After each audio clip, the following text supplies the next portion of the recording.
প্রতিদিন গীতাপাঠ শুনলে মন শান্ত হয়, জীবনে সঠিক পথ দেখাতে সাহায্য করে। দুঃখ, ভয়, রাগ দূর হয়, আত্মবিশ্বাস বৃদ্ধি পায়। কর্ম ও ভক্তির মাধ্যমে হৃদয়ের শক্তি, ঘরে শান্তি ও জীবনে আলো নিয়ে আসে। তাই প্রতিদিন আমাদের চ্যানেল থেকে 2টি শ্লোক সহ একটি পাঠ শুনুন। প্রহ্লাদশ্চাস্মি দ্বৈত্বানাম কালহ কলয়তামহম মৃগানাম চ মৃগেন্দ্রোহম বৈনতেয়স্য পক্ষিণাম। দৈত্যদের মধ্যে আমি প্রহ্লাদ, সংযমকারীদের মধ্যে আমি কাল স্বরূপ, পশুদের মধ্যে আমি সিংহ, আর পক্ষীদের মধ্যে আমি গরু। প্রহ্লাদ অর্থাৎ ভগবানের পরম ভক্ত প্রহ্লাদ। চ মানে এবং, অস্মি মানে আমি হই, দ্বৈতিয়ানাম মানে দৈত্যদের মধ্যে, কালহ মানে সময়, সংহার ও নিয়ন্ত্রণকারী শক্তি, কলয়তাম মানে যারা নিয়ন্ত্রণ করে বা সংযম পালন করে, অহম মানে আমি, মৃগানাম মানে পশুদের মধ্যে, মৃগেন্দ্র মানে পশুদের রাজা সিংহ, চ মানে এবং, বৈনতেয় মানে বিনতার পুত্র গরু, পক্ষিণাম মানে পক্ষীদের মধ্যে। এই শ্লোকে শ্রীকৃষ্ণ নিজের সর্বব্যাপী ঐশ্বর্য প্রকাশ করেছেন। তিনি বোঝাচ্ছেন যে তিনি কেবল দেবতাদের মধ্যেই নন, বরং দৈত্য, পশু ও পক্ষীদের মধ্যেও শ্রেষ্ঠ রূপে বিরাজমান। এখানে প্রহ্লাদের উল্লেখ অত্যন্ত তাৎপর্যপূর্ণ। প্রহ্লাদ দৈত্য হয়েও ভগবানের প্রতি অটল ভক্তি ধারণ করেছিলেন। তাঁর পিতা হিরণ্যকশিপু ছিলেন ভগবানের বিরোধী, কিন্তু প্রহ্লাদ সেই অন্ধকার বংশের মধ্যেও ভক্তির দীপ জ্বালিয়েছিলেন। তাই ভগবান বলেন, দৈত্যদের মধ্যে আমি প্রহ্লাদ। এরপর ভগবান নিজেকে কাল রূপে প্রকাশ করেন। কাল মানে শুধু সময় নয়, কাল মানে নিয়ম, শাসন ও সীমা। যারা নিজেদের ইন্দ্রিয় দমন করে, যারা জীবনকে সংযমে বেঁধে রাখে, তাদের মধ্যেও ভগবানের শক্তি কাল রূপে কাজ করে।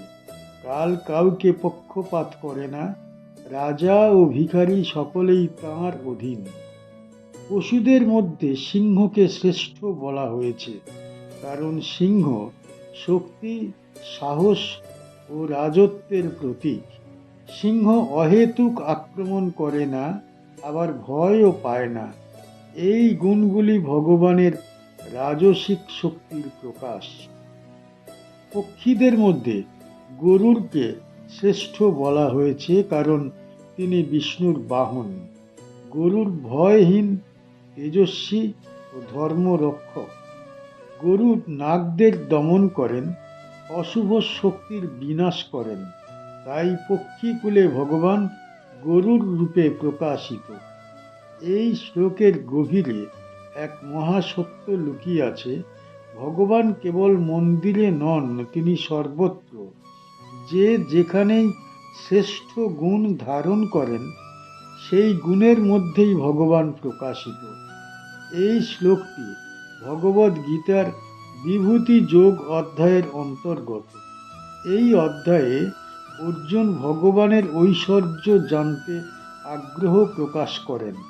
তখন শ্রীকৃষ্ণ একের পর এক উদাহরণের মাধ্যমে বোঝান, এই জগতে যা কিছু শ্রেষ্ঠ, শক্তিশালী, মহিমান্বিত, সবই তাঁর বিভূতি। এই প্রসঙ্গে প্রহ্লাদের নাম বিশেষভাবে গুরুত্বপূর্ণ। ভগবান বোঝাতে চান, জন্ম বা বংশ নয়, ভক্তি মানুষের আসল পরিচয়। দৈত্য কুলেও ভক্ত জন্ম নিতে পারে, আবার দেবকুলেও অহংকার জন্মাতে পারে।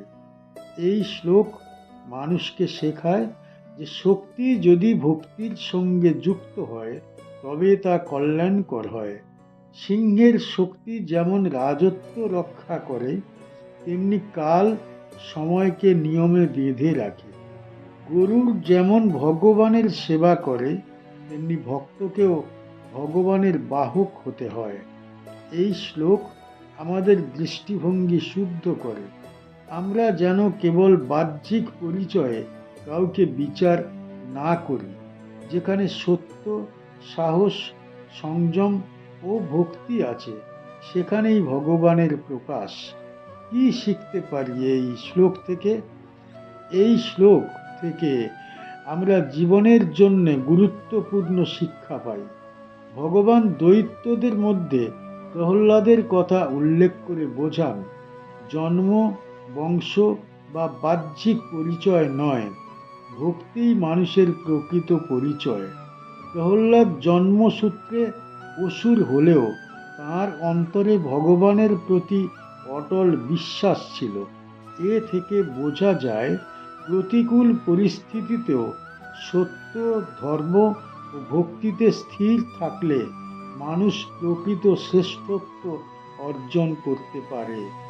ভগবান নিজেকে কাল রূপে প্রকাশ করেন। এর অর্থ হল সময়ই সর্বশক্তিমান। সময় কখনো থামে না, সব কিছুর পরিবর্তন করে। এটি আমাদের শিক্ষা দেয় যে প্রতিটি মুহূর্ত মূল্যবান এবং তা সৎ কাজ, ধর্মপথ ও আত্ম উন্নয়নে ব্যয় করা উচিত। সময়কে বুঝে চলা জীবনের সার্থকতা বৃদ্ধি করে। মৃগেন্দ্র বা সিংহের শক্তি নেতৃত্বের প্রতীক। প্রকৃত শক্তিমান কেবল বলবান নয়, ন্যায় রক্ষায় ও দুর্বলের রক্ষায় অটল থাকে। এ থেকে বোঝা যায় যে ক্ষমতা ব্যবহার করতে হলে তা নৈতিক ও ধার্মিকভাবে ব্যবহার করতে হবে। পক্ষী বা গরুড়ের মাধ্যমে ভগবান আমাদের শেখান উচ্চ চিন্তা, স্বাধীন চেতনা এবং সাহসের গুরুত্ব। যেমন গরুড় আকাশে স্বাধীনভাবে বিচরণ করে, তেমনি মানুষও সংকীর্ণ চিন্তা ছাড়িয়ে সত্য, ন্যায় ও ধর্মের পথে অগ্রসর হতে পারে। মোট কথা, এই শ্লোক মানুষের মনকে জাগ্রত করে। ভক্তি সময়ের মূল্য বোঝা, শক্তি ও নেতৃত্বের দায়িত্ব গ্রহণ এবং স্বাধীন চেতনায় উচ্চ আদর্শে স্থিত থাকা জীবনের মূল লক্ষ্য। এই শিক্ষাগুলি মেনে চললে জীবন হয়ে ওঠে সার্থক, শান্তিময় ও ধর্মনিষ্ঠ। পবনঃ পবতমস্মি, রামঃ শস্ত্রভৃতামহং, যশানাং মকরশ্চাস্মি, স্রোতস্যামস্মি জাহ্নবী। চলমান শক্তিগুলির মধ্যে আমি পবন, অস্ত্রধারীদের মধ্যে আমি শ্রীরাম, জলচর প্রাণীদের মধ্যে আমি মকর, আর প্রবহমান ধারার মধ্যে আমি জাহ্নবী গঙ্গা। পবন মানে বায়ু, পবতাম মানে যেগুলি প্রবাহিত বা চলমান, অস্মি মানে আমি হই, রাম মানে শ্রী রামচন্দ্র, শস্ত্রভৃতাম মানে যারা অস্ত্র ধারণ করে, অহম মানে আমি, ছসানাম মানে জলচর প্রাণীদের মধ্যে, মকর মানে মকর নামক শক্তিশালী জলজ প্রাণী, চ মানে এবং, অস্মি মানে আমি হই, স্রোতসাম মানে প্রবহমান ধারাগুলির মধ্যে, জাহ্নবী মানে গঙ্গা নদী। এই শ্লোকে ভগবান শ্রীকৃষ্ণ তাঁর বিভূতির আরেকটি গভীর রূপ প্রকাশ করেছেন। এখানে চারটি শক্তির কথা বলা হয়েছে: পবন, শ্রীরাম, মকর এবং গঙ্গা। এই চারটি শক্তি চারটি ভিন্ন জগতের প্রতিনিধিত্ব করে, কিন্তু সকলের মূলেই ভগবানের উপস্থিতি। প্রথমেই বলা হয়েছে, পবতামদের মধ্যে আমি পবন। পবন মানে শুধু বায়ু নয়, পবন মানে প্রাণ শক্তি। জীবের শ্বাস প্রশ্বাস, গাছের দোলন, মেঘের গমন সবই পবনের দ্বারা নিয়ন্ত্রিত। পবনকে দেখা যায় না, কিন্তু তার প্রভাব অস্বীকার করা যায় না। ঠিক তেমনি ভগবান অদৃশ্য হয়েও সর্বত্র সক্রিয়। জীবনের চলার জন্যে পবন যেমন দরকার, তেমনি আত্মার জাগরণের জন্যে ভগবানের কৃপা প্রয়োজন। এরপর শ্রীকৃষ্ণ বলেন, অস্ত্রধারীদের মধ্যে আমি শ্রীরাম। শ্রীরাম কেবল যোদ্ধা নন, তিনি ধর্মের প্রতিমূর্তি। তিনি অস্ত্র ধরেছিলেন অন্যায় নাশের জন্যে, অহংকারের জন্যে নয়। এই বক্তব্যের মাধ্যমে ভগবান বোঝান, শক্তি তখনই পবিত্র হয় যখন তা ধর্মের অধীনে থাকে। শ্রীরামের ধনুক ছিল ন্যায়ের প্রতীক ও সংযমের প্রতীক। তৃতীয়ত, জলচর প্রাণীদের মধ্যে মকরের কথা বলা হয়েছে। মকর গভীর জলের অধিপতি, সে প্রবল, রহস্যময় এবং ভীতিহীন। জলের গভীরতা যেমন মানুষের চোখে ধরা পড়ে না, তেমনি ভগবানের শক্তিও গভীর ও অপরিমেয়। মকর সেই গভীর শক্তির প্রতীক যা নীরবে কাজ করে। শেষে বলা হয়েছে, প্রবহমান ধারার মধ্যে আমি জাহ্নবী গঙ্গা। গঙ্গা শুধুমাত্র একটি নদী নয়, গঙ্গা পবিত্রতার প্রতীক। তিনি পাপ হরণ করেন, জীবকে শুদ্ধ করেন। গঙ্গার প্রবাহ থামে না, ঠিক যেমন ভগবানের কৃপা কখনো থামে না। গঙ্গা পাহাড় থেকে সমুদ্র পর্যন্ত সকলকে একত্র করেন, ভেদাভেদ মানেন না। এই চারটি উদাহরণ মিলিয়ে শ্রীকৃষ্ণ বোঝাচ্ছেন, তিনিই শক্তি, তিনিই ধর্ম, তিনিই গভীরতা, তিনিই পবিত্রতা। এই শ্লোকটি বিভূতি যোগ অধ্যায়ের অন্তর্ভুক্ত। অর্জুন যখন ভগবানের ঐশ্বর্য জানতে আগ্রহী, তখন শ্রীকৃষ্ণ এই অধ্যায়ে নিজের অসংখ্য প্রকাশের কথা বলেন।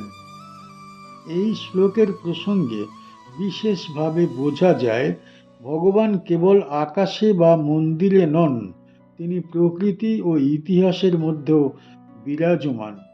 পবন আমাদের মনে করিয়ে দেয় জীবন চলমান। শ্রীরাম আমাদের শেখান, শক্তি থাকলেও সংযম রাখা দরকার। মকর আমাদের জানায় গভীরতা নীরব হয়।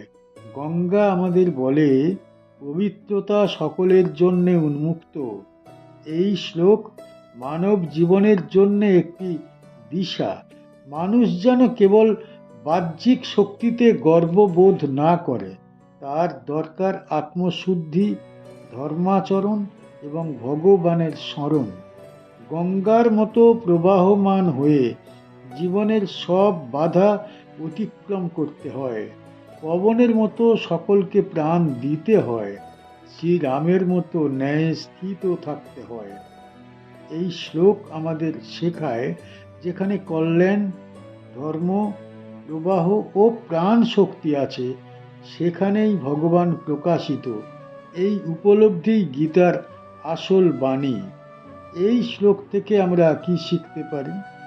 এই শ্লোক থেকে আমরা জীবনের জন্য অনেক গভীর শিক্ষা নিতে পারি। শ্রীকৃষ্ণ এখানে নিজেকে বিভিন্ন রূপে প্রকাশ করে দেখাচ্ছেন, ভগবান কেবল দেবালয়ে সীমাবদ্ধ নন, তিনি সমস্ত প্রকৃতি, শক্তি এবং জীবনের প্রতিটি দিকেই উপস্থিত। ভগবান নিজেকে পবন রূপে বলেছেন। এর মাধ্যমে শেখা যায়, যেমন পবন সমস্ত স্থানে পৌঁছায় এবং জীবন দ্যুতি দেয়, তেমনি ঈশ্বর সর্বত্র বিদ্যমান, তিনি সকল জীবের প্রাণে প্রবাহিত। শ্রীকৃষ্ণ রামকে উদাহরণ হিসাবে ব্যবহার করে শস্ত্রধারীদের মধ্যে নিজেকেই প্রকাশ করছেন। এর অর্থ হল, শক্তি, সাহস ও ন্যায়ের পথে যারা অটল থাকে, তাদের মধ্যেই ভগবানের শক্তি প্রতিফলিত হয়।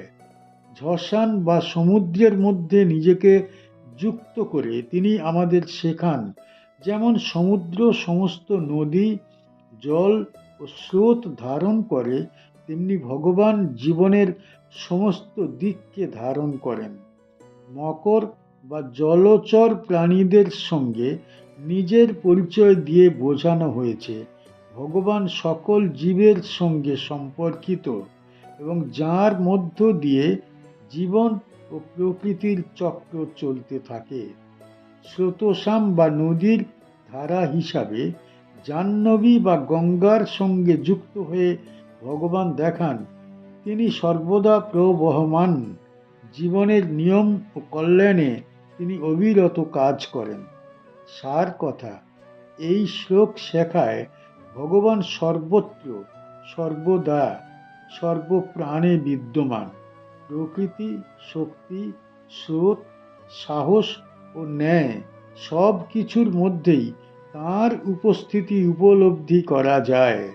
এটি আমাদের মনে করিয়ে দেয় যে জীবনে স্থিতিশীলতা, সততা ও ধর্মপথে থাকা গুরুত্বপূর্ণ, কারণ সেই পথেই ভগবানের সহিত সংযোগ স্থাপিত হয়।